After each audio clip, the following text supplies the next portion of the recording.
everybody, and welcome to part 2 of my 200th video. Once again, I'll be counting down my top 12 favorite movies of all time.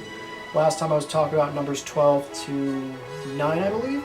And this one is going to be numbers 8 to 1, along with some more special guests, and a few more of those weird questions. So let's get the ball rolling with number 8. Batman, Mask of the Phantasm.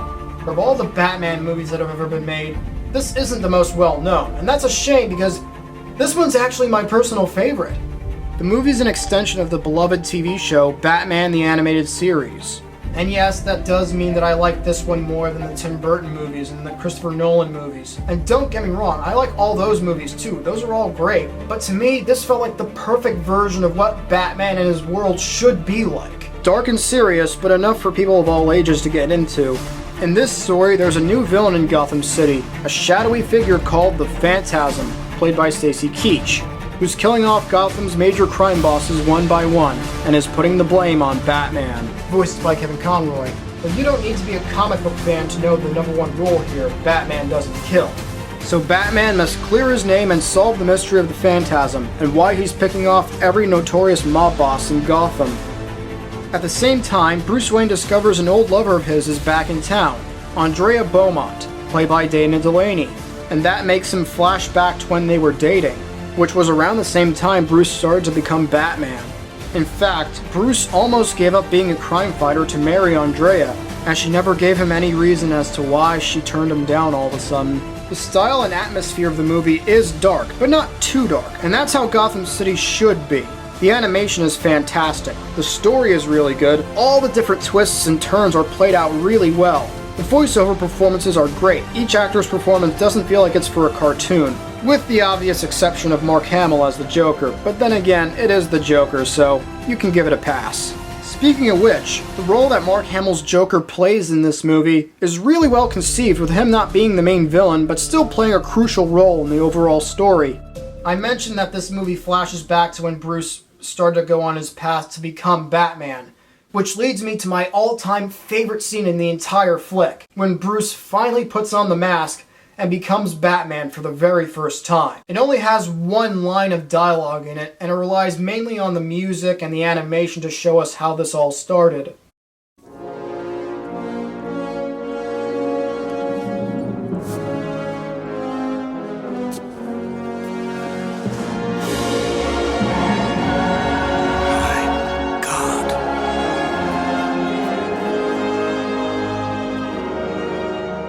Sorry, Christopher Nolan, but to me, that is how Batman began.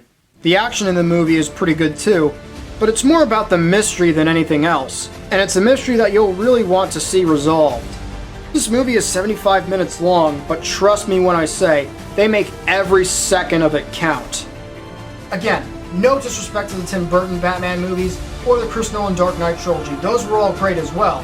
But thanks to this movie's writers, directors, animators, storyboarders, voiceover artists, most of which were from Batman the Animated Series, by the way, this film, to me, was the perfect representation of everything that we love about Batman and his comic book mythology from the last 75 years or so. Even if you're not much of a Batman fan and you've never seen this before, you really owe it to yourself to check it out.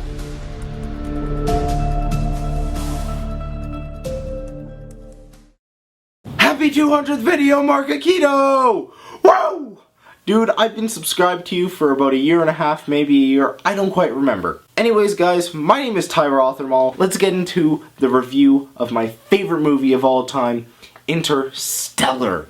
I know that's a bit of a controversial pick because some people will just say, oh, this is Nolan's worst film. Some people say it's his greatest achievement. Visually, it is beautiful, but overall, it's lacking. That's what some people say. For me, it hits on every cylinder.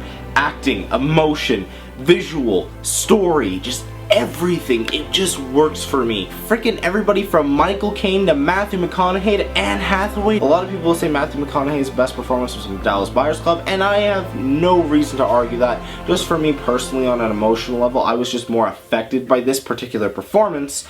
The little girl who plays the younger version of Murph. She is phenomenal, and at times I feel like she was on par with Matthew McConaughey. The directing in this movie, let's talk about that real quick, because a lot of people are like, oh, it felt like Christopher Nolan was being a bit too pretentious and a bit too full of himself, and I disagree. I feel like everything he tried to do in this movie, he accomplished to a T. Of course, every film is subjective, not everybody's gonna like the same thing, and I completely respect that. The visuals in this movie, oh my god, they are breathtakingly beautiful! I love them so much. Overall, guys, that is all I really have to say on Interstellar without getting into spoiler territory. Interstellar, good. I think this goes without saying, but he gets a 5 out of 5. Woo! Yeah, Interstellar! I'm the only one who has it on their top 10. At number 1. Well, that's not true. I know a few other people that do. Let me know what you guys think of Interstellar in Marc Aquino's comments, and also just tell him what your favorite Marc Aquino video is. Please check me out on my channel. I would really appreciate it. You can just type in Ty Rothermal on YouTube and you should be able to find me pretty easily. And you can follow me on social media, especially Instagram at NerdyCasual, and keep up to date with what I'm doing. I just started a new series called At the Movies on the Road, where me and my friends, we get in my car, I set down a camera, we talk about the last movies we saw, and we basically just bounce off each other just reviewing them. It's a lot of fun. I recommend you check it out. Thanks again for having me, Mark, and again, congratulations on the 200th video. I am so happy for you, and I hope that we can eventually do another collaboration again. And this time I might be a little more punctual. I'm really sorry.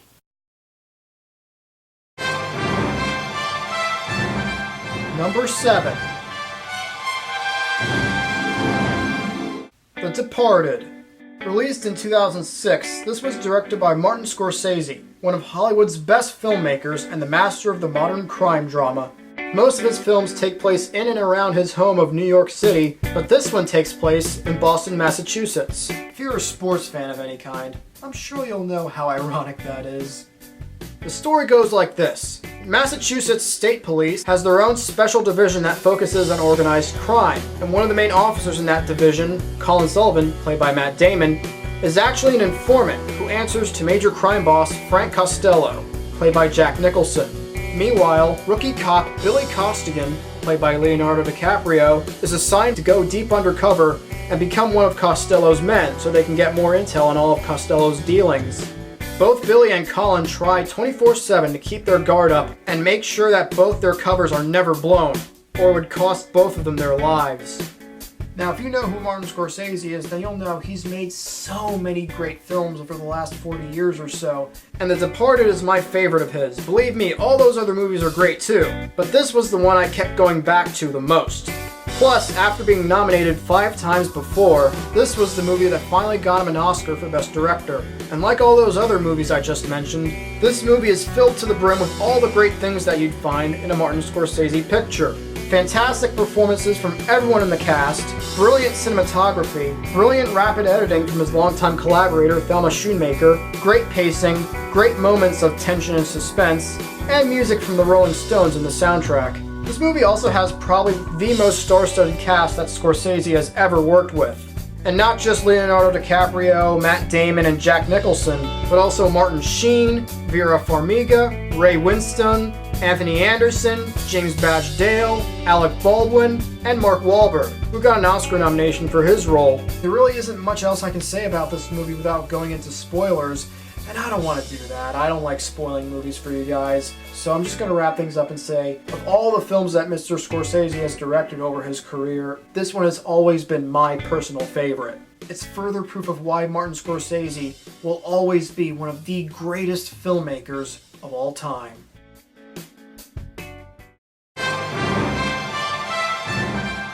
Number 6.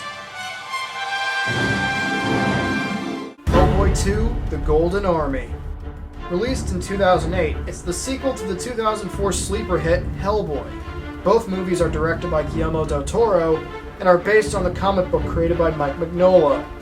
Now, if you've never seen the first Hellboy movie, don't worry, it's not that big of a deal, because you can go into this movie without having even seen Hellboy 1, and you'll still get a good sense of Hellboy and the whole mythology that his world has and so on. But just to give you the basics, I'll kind of quickly recap the origin story for you guys. In 1944, a team of paranormal researchers, together with the US Army, rescued a strange creature during a classified mission off the coast of Scotland. Secretly adopted, this creature now lives among us. He is part of the Bureau for Paranormal Research and Defense, a top-secret government-funded organization that protects humanity from the darkest supernatural forces imaginable. He also loves candy and TV, and cats, and his code name is Hellboy. In this film, an evil prince breaks an ancient pact between his people and all of mankind, and declares war on humanity. He plans to wipe out the human race by commanding a deadly group of fighting machines called the Golden Army. And the fate of the world is in the hands of Hellboy, played by Ron Perlman, and his team, which includes his firebending girlfriend Liz Sherman, played by Selma Blair, the semi-aquatic Abe Sapien, played by Doug Jones, and the ectoplasmic Johann Kraus, voiced by Seth MacFarlane. Yes, that's Seth MacFarlane. This movie is just filled to the brim with imagination, and that's all thanks to director Guillermo del Toro and Hellboy creator Mike Mignola, because both of them conceived the story for this. Guillermo del Toro is one of the biggest supporters of blending practical effects and CG effects. And the best example of this is when Hellboy's team goes to this place called the Troll Market. Oh my god, the Troll Market scene. It really is something to admire. The visuals in that scene is just mind-blowing. You have practical effects, makeup, costumes, practical sets, meshed in together with computer effects, and it all works brilliantly. Oh man, it's like, that's every fanboy's dream right there. And it sets my heart aflutter. Oh man. Whew. The action sequences are really imaginative and really exciting as well. It's definitely one of the more imaginative action films of the last 10 years or so. My favorite is when Hellboy has to fight off a giant plant creature with a big gun in his left hand and an abandoned baby in his big right hand.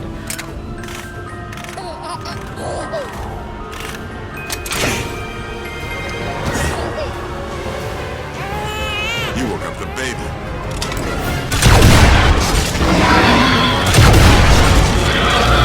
Ron Perlman was pretty much born to play Hellboy. It would be hard to imagine anyone else playing this character. The main cast all give great performances, the action is well paced, the story is well told, the music from Danny Elfman is great, and it perfectly blends practical effects and CG effects. It's a hell of a fun movie that you should definitely check out.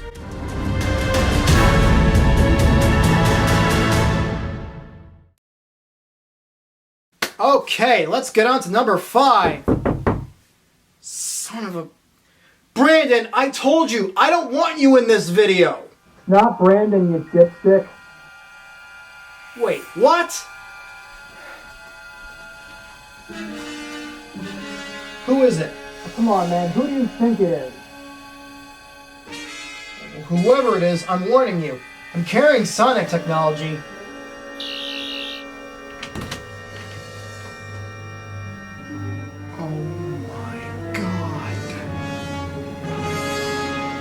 What's up, broski? You're me. Well, it's obvious, isn't it? I'm you from the future. Wait, if you're me, and you're probably not, but if you're me, what's my middle name? Francisco. Duh. Alright, think something else. Who's my father's favorite Star Trek captain? Captain Picard. Alright, what number am I thinking of right now? 24. What's a better number than 24? 25. Oh, man. How could I be sure that you're me from the future? Does this look unsure to you?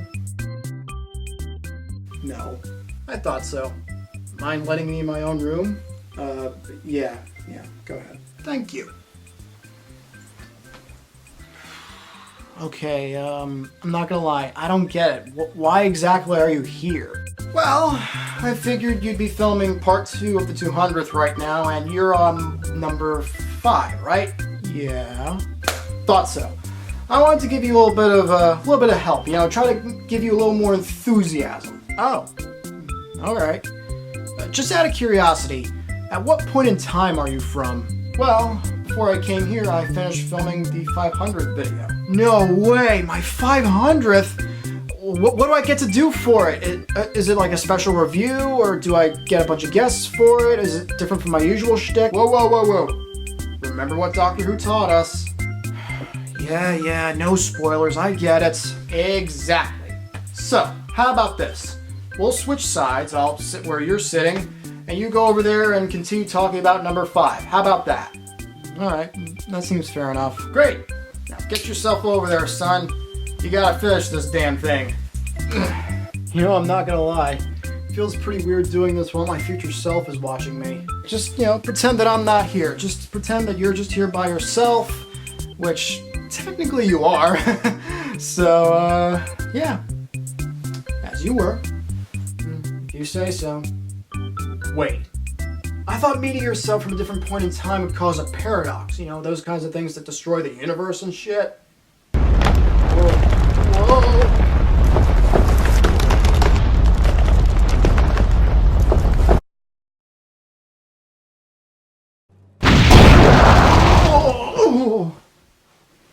Whoa. Oh my gosh, Mark, are you okay? Yeah, I'm fine, I think. What happened just now? Whoa, our hair got shorter. Okay, I can explain that. That's the side effect of a time tremor. Time tremor? Yeah, exactly. So when two different points in time would coalesce with each other, that's the end result. Huh. But hey, don't worry about it too much, alright? It's just timey-wimey stuff, Oh, okay. Fair enough. Timey-wimey? I've no idea where he picks that stuff up. Number 5. The Shawshank Redemption. Released in 1994, this movie has been number 1 on IMDb's top 250 list for more than 7 years now, and with good reason. This is one of those films that feels absolutely perfect from beginning to end. Every line, every shot, every turning point in the story, every move and mannerism from the actors, it just blends together perfectly. Written and directed by Frank Darabont and based on a short story by Stephen King, it takes place in late 1940s Maine. Young financial expert Andy Dufresne, played by Tim Robbins, is accused and convicted of murdering his wife and her lover, and is ordered to serve a life sentence in Shawshank Prison. During his time there, Andy becomes friends with fellow inmate Red, played by Morgan Freeman, whose character also narrates the story, and ends up getting special protection by the guards when the prison warden uses Andy for money laundering schemes. Believe me, I could go on for hours about how great this movie is, but for the sake of time, I'll just name the essentials here. First off, the acting in this movie is pitch perfect from everyone, especially from Tim Robbins and Morgan Freeman. This movie also has a great musical score from Thomas Newman and great cinematography from Roger Deakins. The biggest thing I love about this movie is the writing and the dialogue. Oh my god, the writing for this movie is phenomenal! I love the writing for this movie so much that I actually own a published book version of the screenplay by Frank Darabont. I'm sure you're all aware that I hope to one day become a professional screenwriter and filmmaker, and if that's the case for you as well, then I highly recommend that you see this movie because of the writing and the direction. And you should definitely pick up the published book version of the screenplay as well. I'm sure they sell on like Amazon for a decent price. But again, the writing for this movie is just so good. I can only dream of being as good a screenwriter as Frank Darabont. My favorite line in the movie is after Andy explains to Red a foolproof way for him to avoid being caught with the warden's money scheme. The funny thing is, on the outside, I was an honest man, straight as an arrow.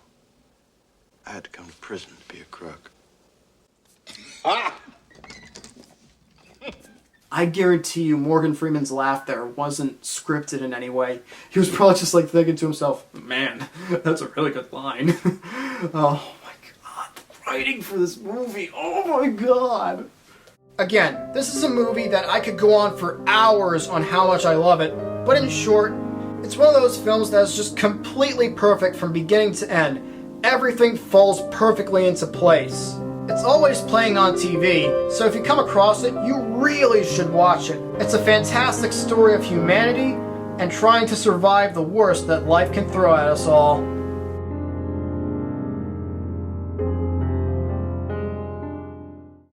My next guest is someone that I really admire, and if you're a Schmoes fan like myself, or Schmovillian, you'll definitely know who this is. He's the editor-in-chief of Schmoesknow.com. He's the co-host of Meet the Movie Press on the Popcorn Talk Network, and he's a contributor to ShoutFactory.com and GeekNation.com. Let's hear it for Marc Reilly. Hey, how you doing there? Time Lord Marc Aquino. Very honored to be asked to give you my favorite film of all time. Again, my name is Marc Reilly. I am editor-in-chief of Schmoesknow.com, co-host of Meet the Movie Press, and I try to go on the internet whenever possible, hence this video. So Time Lord asked me to celebrate his 200th video with my favorite movie of all time. I'm going to give you all a hint. It's behind me.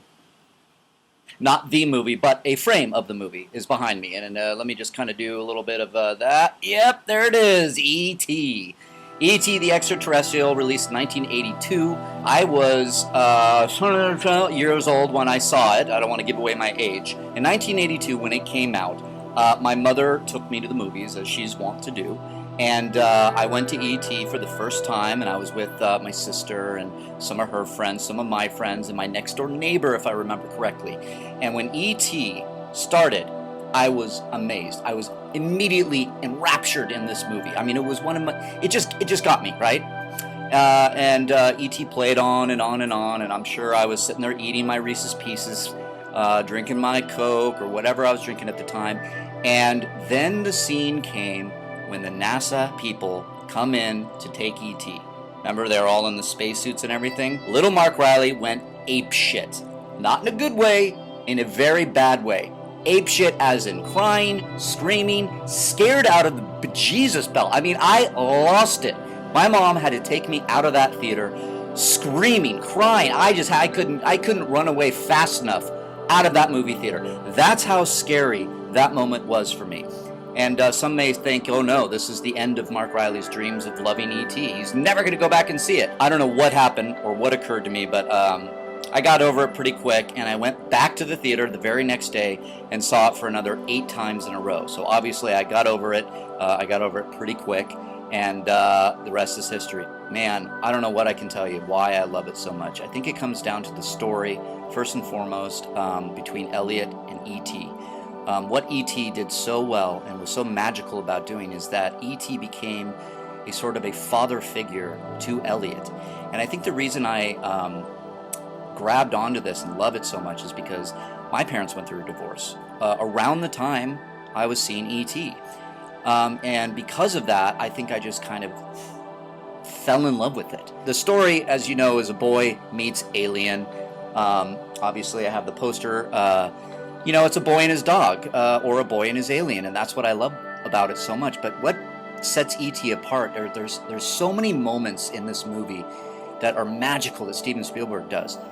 He doesn't show the adults' faces until the very end of the movie, almost the very end. You only see Mary, the mother, her face. And that's a very interesting thing. If you notice, all the adults are shot from pretty much the chest down. You cannot see their faces, aside from the mom. And the only other time you finally see an adult face is towards the end of the movie when we follow along with Keyes, the scientist. He's the one that, when you see him put on the suit, he walks up the tunnel, and we're following along with him, and then he finally walks through the doorway, and you see this halo around him in the mask, and that's the second time you actually see a adult face. That's what I love about E.T. and what Spielberg did so well. It's shot beautifully, but it's this kid movie. It goes right to the heart of childlike innocence, and at that moment when E.T. and you reveal the faces of all the adults working on him, that's Spielberg's way of saying, yeah, this is the death of innocence, the death of childlike innocence. But then, of course, he gives us all the money shot, and E.T. doesn't, and what precedes is the most thrilling chase ever put on film, with some of the best music ever put on film. John Williams' score. I could go on for hours and hours and hours on why I love E.T. I mean, I just think it just got me at that right time in my life, I could see myself in Elliot. I wanted to believe in magic. I mean, E.T. represents magic, but that is my favorite movie of all time. I think It will never drop out of the first spot. It will forever be my favorite movie, and that is for you, my friend, Time Lord Marc Aquino. Happy 200th episode, my friend.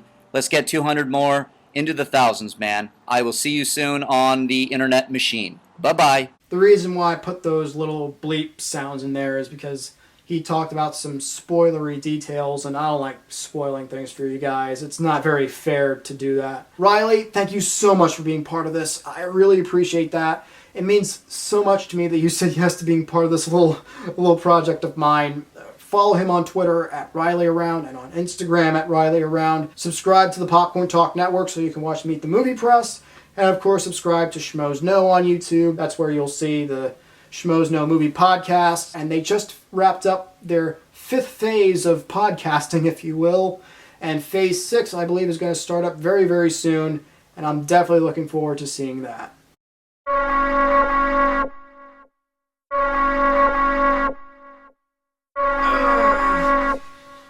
Future Mark?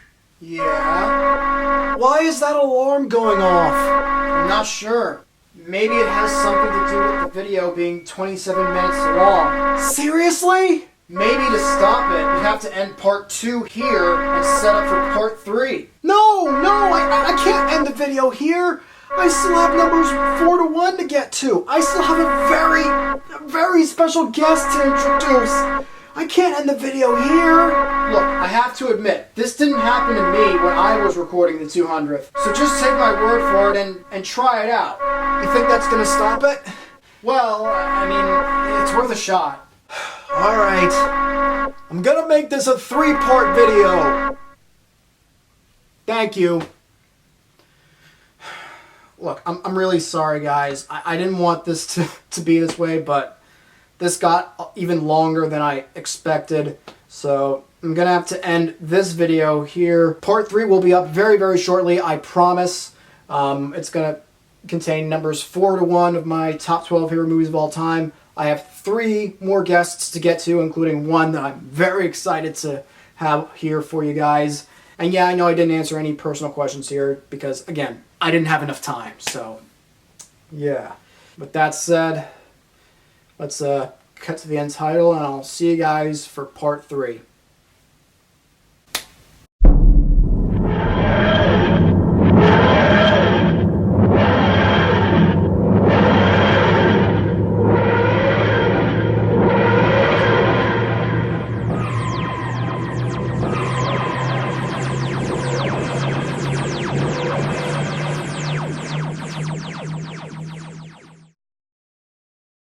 Subscribe.